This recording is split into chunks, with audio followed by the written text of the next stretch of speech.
그래갖고 받았는데 제가 그 자료를 쭉 보고 깜짝 놀란 거죠. 제일 놀란 건 몰래카메라. 아 그렇죠. 그때 논란이 됐죠.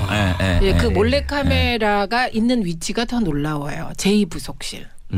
몰래카메라가 연설비서관실에 있었으면 제가 별 문제를 안 삼았을 거예요. 몰카라도. 근데 제2부속실에 있었어요. 원래 제2부속실이라는 게 이제 영부인 네. 그렇죠. 영부인이 안 계시잖아요. 영부인 의전하고 영부인의 이제 일정 같은 걸 관리하는 게 제2부속실인데 박근혜 대통령은 결혼 안 하셨잖아요. 그래서 제2부속실에서 왜 몰카가? 그러니까 제가 그때 생각한 건 그때 느낌이 그게 2014년이었는데 그때 느낌이 이건 박근혜 대통령 주변에서 이상한 일이 벌어지는구나 이런 걸 직감처럼 느꼈어요. 몰래카메라 때문에. 남양 특집인데 진짜. 네. 좀 오싹오싹해요. 예, 말씀해 주세요. 네. 그다음에 몰래카메라만 있었던 게 아니고요. 거기에 이건 또 이상한 건데 휴지통이 있는데 휴지통 가격이 저는 처음에 9,000원인 줄 알았어요. 근데 공을 세 보니까 93만 원짜리가 몇 개 있는 거예요. 그런 휴지통이 있나요? 지금 어디서 상하시는? 저도 보고 싶은데 그런 게 있었고요. 그다음에 그 2013년 4월에서 한 8월 사이에 그 살림이 들어왔는데 살림살이가 누군가 청와대 본관에 살림을 차렸어요. 가재도구 이런 게 많이 있단 말이죠. 김치냉장고, 장롱, 화장대 막 이런 거요. 일반 집에 있어야 할. 네. 그런데 그게 위치가 관저면 대통령께서 사셨나? 본관에 있더라는 거죠. 본관 제2부속실에. 본관에 그거는 또 제2부속실도 아니에요. 본관에. 본관에 김치냉장고. 네. 남장이다. 좀 본관 어디죠? 본관 그러니까 그 위치는 안 나와 있죠. 왜 안 나와 있고. 그 목록에는 그냥 위치가. 잠깐만 여기서 연설비서관실에 몰래카메라가 있는 거는 괜찮다라는 얘기 무슨 말씀이세요? 그건 무슨 얘기냐면 이게 몰래카메라라는 게 그냥 시계예요. 시계에 비디오가 장착돼 있는 거거든요. 그런데 이 연설비서관실에서는 예를 들면 이런 그 연필 볼펜형 그러니까 몰래 녹음기도 있고 그래요. 무슨 말인지. 왜냐하면 녹음을 해야 되고 찍어야 되니까. 그렇죠. 그런데 앞에다 대고 이렇게 장치를 두고 찍으면 손님이 좀 껄끄러울 수 있잖아요. 그래서 연설비서관실에서는 쓸 수도 있다고 생각해요. 그러면 이제 제2부속실에서 그게 있었던 게 이상하다. 네, 이상하다. 그다음에 본관에 살림살이가 있었고 김치냉장고가 있었고 또 화장대가 있었고 TV. 그리고 90만 원대의 휴지통이 있었다. 네, 휴지통. 그거 어떻게 해석해야 되죠? 그러니까 저는 이제 그거를 몰래카메라에 대해서는 제가 그러니까 대정부 질문을 하면서 표현을 그렇게 했죠. 지금 대통령은 안전하신 거냐. 그래갖고 막 그 후로 새누리당 의원 두 분이 저를 막 즉시 막 그 5분 발언 얻어서 막 비판하고 그러신 일이 있었어요. 이거는 표창원 의원님이 표창원 의원의 추리력이 필요한데. 제가 지금 말씀드릴 수 없는 그런 그죠? 내용들이기 때문에 그래요? 조금 거기에 유보하겠습니다. 또 있어요. 네. 거기 그것만 있었으면 침대가 3개 있는 거예요. 그런데 침대 3개가 669만 원, 475만 원, 80만 8천 원 3개. 그래서 이것도 누가 쓰는 거냐 이렇게 문제 제기를 했는데요. 그 669만 원 침대는 대통령께서 쓰신 거 이번에 문제된 거. 관저에 있는 거예요. 그거고요. 그다음에 나머지 2개는 위치가 좀 불분명해. 이게 다 관저가 아니고 본관이라고 지칭돼 있었고요. 그다음에 문서에 본관이라고 지칭돼 있었나요? 본관. 침대 2개가? 네. 그다음에 중요한 건 475만 원에 대해서 청와대에서 해명을 했는데 저도에 갖다 놨다 그랬거든요. 그런데 휴양지. 네, 휴양지 저도. 그런데 또 다른 쪽을 통해서는 사이즈가 안 맞아서 창고에 있다 또 이렇게 해명을 2개로 했어요. 그러니까 뭔가 이상하죠. 그래서 지금 확인되진 않은 거고요. 지금까지. 네. 그러니까 현재까지 나와 있는 이제 팩트들을 나열을 해보면 침대도 3개, 단순하게 3개라고 하면 일단 1인용은 아니고 6명 정도가 이제 거주할 수 있는, 가까워서 잘 수 있는. 5명. 왜냐하면 80만 8천 원짜리는 작은 싱글이었던 것 같아요. 그리고 본관의 김치냉장고 이런 것들을 나열해 보면 청와대에 누군가 함께 거주하고 있었을 수도 있다라는 이제 가설을 세워볼 수가 있는데 사실은 이 특검 수사할 때도 박근혜 대통령이 누구를 만났는지에 대해서 그냥 미스테리로 남아 있는 게 사실이에요. 그러니까 이게 간접적인 진술로만 정황 증거로만 나와 있는 거지. 그래서 이걸 입증하기 위해서 특검이 사실은 청와대 압수수색에서 확보하고 싶었던 핵심이 뭐였냐면 관저일지거든요. 자, 잠깐만요. 우리 시청자들의 이해를 위해서 우리가 얘기하는 본관, 관저 이런 것들에 대한 이해를 설명 좀 해주세요. 본관이라고 얘기하는 칭하는 것들. 그러니까 청와대 본관은 이른바 이번에 개방이 됐지만 이제 청와대 그러니까 보통 TV에서 볼 수 있는 청와대 건물 이게 이제 본관입니다. 대통령 집무실이 있고 이번에 문재인 대통령은 이제 비서동 여민관이라는 비서동에서 따로 비서들과 함께 이제 접촉하면서 이제 집무를 하신다고 하지만 실제로 대통령이 근무하는 집무실은 본관에 있습니다. 그 대통령이라는 권위를 상징하는 건물이고 관저는 이제 관저와 사저로 나눌 수가 있는데 사저는 대통령의 원래 집. 뭐 지금으로 말하면 이제 문재인 대통령이 이제 구기동에 있는 사저. 요게 이제 사저고. 박 전 대통령은 삼성동. 그렇습니다. 예. 근데 이제 박근혜 대통령이 관저라고 하면 이제 청와대 경내에 대통령이 거주할 수 있는 곳을 관저라고 하는 거죠. 그런데 문제는 이 침대라든지 뭐 살림살이. 예, 살림살이들은 본관이라는 곳은 있어서는 안 되는 거 아니에요? 기본적으로. 이거는 이제 추정해 볼 수 있는 게 이거예요. 관저에 방을 만들어 놓고 그 살림살이를 넣고 관저의 살림살이가 중복되면 안 되잖아요. 그러니까 본관으로 거짓 기수를 했을까. 그럴 가능성이 하나 있다. 네. 그런 가능성도 있었던 거죠. 그래서 이제 추측을 더 이상 할 수는 없었고 그래서 그냥 게다가 침대 3개는 참 문제 제기하기가 어렵잖아요. 일선 경찰서장들 보면 이제 관내 큰 사건이 터졌을 때 뭐 약간 방어 논리로 갈 수도 있겠지만 간이 침대 서장실에 갖다 놓고 이제 24시간 이제 근무하고 막 그러잖아요. 오케이. 그래서 제가 이거를 저 혼자 폭로한 게 아닙니다. 참여정부 때 총무비서관 하시던 분을 만났어요.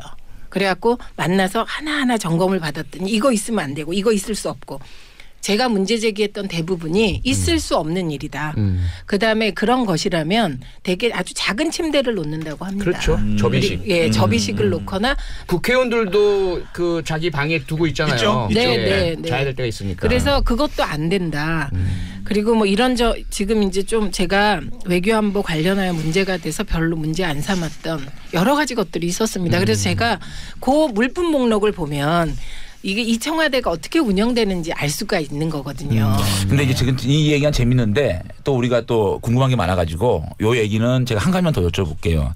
최민희 의원님이 19대 국회의원 할 때 이런 여러 가지 문제를 또 제기를 하셨고 저도 과연 이렇게 그 본관에 이런 살림살이가 왜 있었냐 궁금하긴 한데 그럼에도 불구하고 우리가 참 탄핵된 대통령 전임 대통령의 침대 문제 여성 대통령의 침대 문제를 이렇게 공론화해서 얘기하는 것들이 혹시나 좀 국민의 정서나 감정이나 굳이 이렇게까지 그러니까 청와대에서 이 세계 뭐 침대가 이렇다 하더라도 내부적으로 잘 정리를 해서 또 하는 것도 전임 대통령에 대한 좀 예의가 아닌가 싶은데 최민희 의원이 굳이 이런 거를 이렇게 또 다시 공론화시킨 이유가 있을까요? 제가 공론화한 게 아니고요. 트위터에 그렇게 썼었잖아요. 제가 한 게 아니라 청와대가 이 침대를 어떻게 처리할지 모르겠다라고 발표를 한 다음에 그러니까요. 그러면 이것들을 어떻게 해야 될까? 우리가 과거에 국정농단이라는 그런 일이 있었으니까 뭐 이런 몰카나 이런 것들을 찾아서 이렇게 좀 광화문에 전시를 하나? 이런 트윗을 올렸었죠. 그러니까 이게 문제는 뭐냐면 그냥 정권 교체가 돼서 새 정부가 들어와서 그냥 공개를 한 거라면 문제가 되죠. 그런데 현재 재판이 진행 중이고 아직 진실이 다 밝혀지지 않았고 최순실이라는 사람이 도대체 얼마나 드나들었고 실제 청와대에서 숙식을 했느냐 여기에 대한 것도 안 밝혀졌거든요. 요거는 표창원 의원이랑 좀 생각이 틀려요. 아니요. 그러니까 분명히 다른 생각이 있을 텐데 또 싸우신다. 싸우는 거 아니에요. 우리는 절대 안 싸웁니다. 아니 따로 또 같이 싸우고 화해하고 그렇죠. 협치하고. 다른 의견은 다 이제 제시가 돼야 되죠. 그래서 국민들도 아마 그런 의견이 좀 갈리실 것 같아요. 물론 그런데 저 개인적으로는 청와대에서 침대 3개 정도 발견됐으면 이런 부분을 참모진들하고 의논해서 그냥 이렇게 좀 처리를 해 주시는 게 오히려 좀 상처받은 또 일부 국민들에 대한 또 배려 아닌가 생각도 듭니다. 네, 장재현 의원님이 그 말씀을 딱 하시니까 자유한국당 소속이. 아니 사실 이 침대 문제 본질을 간단히 정리하면 이런 것 같아요. 그러니까 그러니까 대통령이 뭐 기본적으로 이제 뭐 공금으로 침대를 사서 할 수 있죠. 그리고 대통령이 불편하면 바꿀 수도 있어요. 개인 취향이고 사적인 영역이기 때문에 용인될 수 있는 부분이 있는데 문제는 이 가격인 거죠. 그러니까 600만 원이라는 가격 제가 얼마 전에 결혼했잖아요. 침대 장만했거든요. 근데 600만 원이라는 가격은 굉장히 놀라운 가격이에요. 그러니까 사회적 통념상 사람들이 보기에 국민의 세금으로 수백만 원에 달하는 고가의 침대를 샀다라는 거에 대해서 이제 국민들의 실망이 큰 거죠. 그것도 3개나. 근데 이명박 대통령 이게 9년이라면서요. 이명박 대통령 침대는 어디로 갔나요? 아니 그걸 모르세요? 그걸 저한테 물어보지 마시고 그걸 국정감사 때 국회 운영위 의원들 국정감사를 얘기하는 문제는 아닌 것 같고. 기자는 다 알아야 되는 거 아니에요? 죄송합니다. 오늘 또 국정과제 100대 가지도 물어보고 싶고 뭐 어제 뭐 많죠. 저기 그 여야 대표회담 정상회담 네. 또 이것도 묻고 싶은데 넘어갈까요? 예, 넘어가자 하나만 마지막으로 이제 이건 짚어놔야 될 것 같아서 앞서 말씀하신 그 소위 몰카라고 한 촬영 기능이 있는 시계의 행방이 지금 불명이라면서요? 어딘지 모른다면서요? 이게 제가 국정감사 때 김기춘 실장께 여쭈었어요. 네. 그랬더니 이게 있는 거 몰카가 제2부속실에 있는 건 잘못된 일이다. 그래서 이것을 적법하게 처리하겠다 이렇게 말씀을 하셨거든요. 그 적법한 처리란 9년 동안 그러니까 그때 이제 산지 얼마 안 됐으니까 네. 9년 동안 보관하는 거예요. 네. 그러면 그 몰카는 어딘가에 있어야 하고 그 몰카 테이프가 있어야 되는 거죠. 네, 촬영한 내용. 네. 그 부분이 현재 있어야 하고 그것이 혹시라도 만약에 이 국정농단 사건의 진실을 밝힐 수 있는 부분이 있다면 증거로도 활용돼야 할 것이고요. 그렇죠. 있다면 핵심 증거가 될 것 같아요. 핵심 증거가 되겠죠. 네, 그래서 마지막으로 우리 정치쇼에서 공개 수배를 합니다. 사라진 청와대 몰카 시계 혹은 그 파일을 알고 계시는 분 제보 받습니다. 샵 1035 단문 50원 장문 100원 100원에? 네. 100원에 저거마다 추가로 주신다면 현상금을 저희들이 표창원 의원 개인적으로 먹을 건데.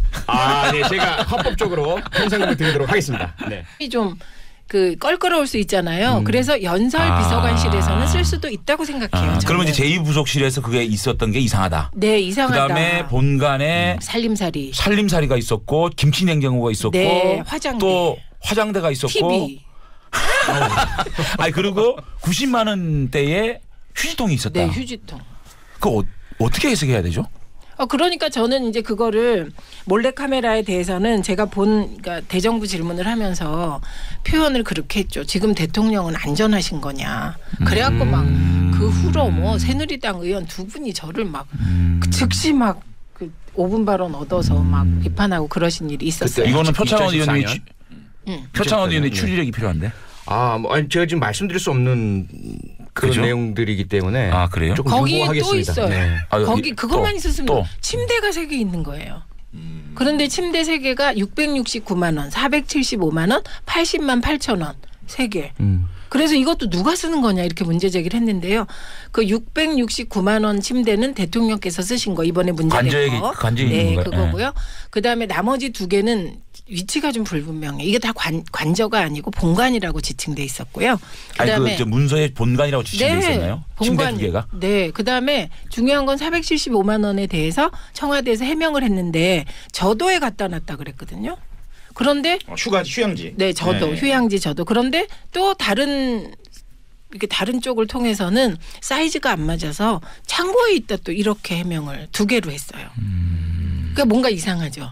아직 그래서 지금 확인되진 않은 거고요. 지금까지. 네, 네. 그러니까 현재까지 나와 있는 이제 팩트들을 나열을 해보면 침대도 3개, 단순하게 3개라고 하면 일단 1인용은 아니고 6명 정도가 이제 거주할 수 있는, 가까워서 잘 수 있는. 5명. 왜냐하면 80만 8천 원짜리는 작은 그 싱글이었던 것 같아요. 그리고 본관의 김치냉장고 이런 것들을 나열해 보면 청와대에 누군가 함께 거주하고 있을 수도 있다라는 이제 가설을 세워볼 수가 있는데 네, 사실은 예. 이 특검 수사할 때도 박근혜 대통령이 누구를 만났는지에 대해서 그냥 미스테리를 근데 그런 게 있었고요. 그다음에 그 2013년 4월에서 한 8월 사이에 그 살림이 들어왔는데 살림살이가 누군가 청와대 본관에 살림을 차렸어요. 가재도구 이런 게 많이 있단 말이죠. 김치냉장고, 장롱, 화장대 막 이런 거요. 일반 집에 있어야 할. 네. 그런데 그게 위치가 관저면 대통령께서 사셨나? 본관에 있더라는 거죠. 본관 제2부속실에. 본관에 그거는 또 제2부속실도 아니에요. 본관에. 본관에 있는. 본관의 김치냉장고. 네. 남자다. 그 좀 이상. 본관 어디죠? 본관 그러니까 그 위치는 안 나와 있죠. 왜 안 나와 그 있고. 목록에는 그냥 위치가 잠깐만 여기서 연설비서관실에 몰래카메라가 있는 거는 괜찮다라는 얘기 무슨 말씀이세요? 그건 무슨 얘기냐면 네. 이게 몰래카메라라는 게 그냥 시계예요. 시계에 비디오가 장착돼 있는 거거든요. 네. 그런데 이 연설비서관실에서는 예를 들면 요런 그 연필 볼펜형 네. 그러니까 몰래 녹음기도 있고 그래요. 무슨 말인지 왜냐하면 녹음을 해야 그렇죠. 되고 찍어야 되니까. 그렇죠. 그런데 앞에다 대고 이렇게 장치를 두고 찍으면 손님이 이래갖고 받았는데 제가 그 자료를 쭉 보고 깜짝 놀란 거죠. 제일 놀란 건 몰래카메라. 그렇죠. 그때 논란이 됐죠. 그 몰래카메라가 있는 위치가 더 놀라워요. 제2부속실. 몰래카메라가 연설비서관실에 있었으면 제가 별 문제를 안 삼았을 거예요. 몰카라도. 근데 제2부속실에 있었어요. 원래 제2부속실이라는 게 이제 영부인 그렇죠. 영부인이 안 계시잖아요. 영부인 박근혜 의전하고 영부인의 이제 일정 같은 걸 관리하는 게 네. 제2부속실인데 박근혜 대통령은 결혼 안 하셨잖아요. 예, 근데 그래서 재임부속실에서 왜 몰카가? 그러니까 제가 그때 생각한 건 그때 느낌이 그게 2014년이었는데 그때 느낌이 이건 박근혜 대통령 주변에서 이상한 일이 벌어지는구나 이런 걸 직감처럼 느꼈어요. 몰래카메라 때문에. 남양 특집인데 진짜. 네. 좀 어석어석해요. 예, 말씀해 주세요. 예. 그다음에 몰래카메라만 있었던 게 아니고요. 거기에 이건 또 이상한 건데 네. 휴지통이 있는데 휴지통 가격이 저는 처음에 9,000원인 줄 알았어요. 근데 공을 세 보니까 93만 원짜리가 몇 개 있는 거예요. 그런 휴지통이 있나요? 지금 어디서 상하시는? 저도 보고 싶어요. 남아 있는 게 사실이에요. 그러니까 이게 간접적인 진술로만 정황 증거로만 나와 있는 거지. 그래서 이걸 입증하기 위해서 특검이 사실은 그 청와대 압수수색에서 확보하고 싶었던 핵심이 뭐였냐면 관저일지거든요. 자, 잠깐만요. 우리 시청자들의 이해를 위해서 우리가 얘기하는 본관, 관저 이런 것들에 대한 이해를 설명 좀 해주세요. 본관이라고 얘기하는 칭하는 것들. 그러니까 청와대 본관은 이른바 이번에 개방이 됐지만 이제 청와대 그러니까 뭐 보통 TV에서 볼 수 있는 청와대 건물 이게 그렇죠. 이제 본관입니다. 네. 대통령 집무실이 있고 이번에 문재인 대통령은 이제 비서동 여민관이라는 비서동에서 따로 비서들과 함께 이제 접촉하면서 이제 집무를 하신다고 하지만 실제로 대통령이 근무하는 집무실은 본관에 있습니다. 그 대통령이라는 권위를 상징하는 건물이고 관저는 이제 관저와 사저로 나눌 수가 있는데 사저는 대통령의 원래 집. 뭐 지금으로 말하면 이제 문재인 대통령 이제 구기동에 있는 사저, 요게 이제 사저고. 박 전 대통령은 삼성동. 그렇습니다. 네. 예. 근데 이제 박근혜 대통령이 관저라고 하면 이제 청와대 경내에 대통령이 거주할 수 있는 곳을 관저라고 하는 거죠. 그런데 문제는 이 침대라든지 뭐 살림살이. 살림살이들은 본관이라는 곳은 있어서는 안 되는 거 아니에요?